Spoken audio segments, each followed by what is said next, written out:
മകളെ ഒരു പുതിയ ട്രിക്കുമായിട്ട് ഞാൻ വീണ്ടും വന്നേക്കുവാണ്. എന്താ സംഗതി എന്ന് നോക്കിയടാ. 1ന്റെ ക്യൂബ് പ്ലസ് 2ന്റെ ക്യൂബ് പ്ലസ് 3ന്റെ ക്യൂബ് എങ്ങനെ കണ്ടുപിടിക്കുമെന്നുള്ള എളുപ്പ വഴി ഞാൻ പറഞ്ഞു തരാമേ. ഇതാ ഇങ്ങോട്ട് നോക്കണേ. എടാ ഇവിടെ 1, 2, 3 എന്നിങ്ങനെയുള്ള ആളുകളല്ലേ തന്നേക്കുന്നത്. കൂട്ടടാ ഇവന്മാരെ 3 പേരെയും കൂടെ. 3ഉം 2ഉം 5ഉം 1ഉം എത്ര വരുവടാ? 6 എന്ന് വരും. ശരിയല്ലേ? ആ 6ന്റെ സ്ക്വയർ എടുത്താൽ മതിയാകും ആൻസർ കിട്ടാൻ. ആൻസർ എന്ന് പറയുന്നത് എത്രയായിരിക്കും മക്കളെ? 36 എന്നായിരിക്കും വരിക. ഓക്കെ ആണോ? ആണ്. അങ്ങനെയാണെങ്കിൽ ദാ ഈ താഴെയുള്ളവനെ നോക്കേ.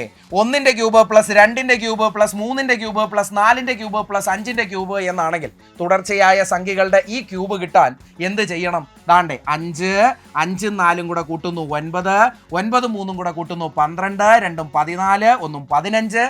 അവിടെ നമ്മൾ എന്ത് ചെയ്താൽ മതി? 15ന്റെ സ്ക്വയർ എടുത്താൽ മതി. എൻ്റെ ആൻസർ എന്ന് പറയുന്നത് എത്ര വരും? 225 എന്ന് വരും. അടുത്ത വേറൊരു ട്രിക്കുമായിട്ട് അടുത്ത വീഡിയോയിൽ കാണാം. ബൈ.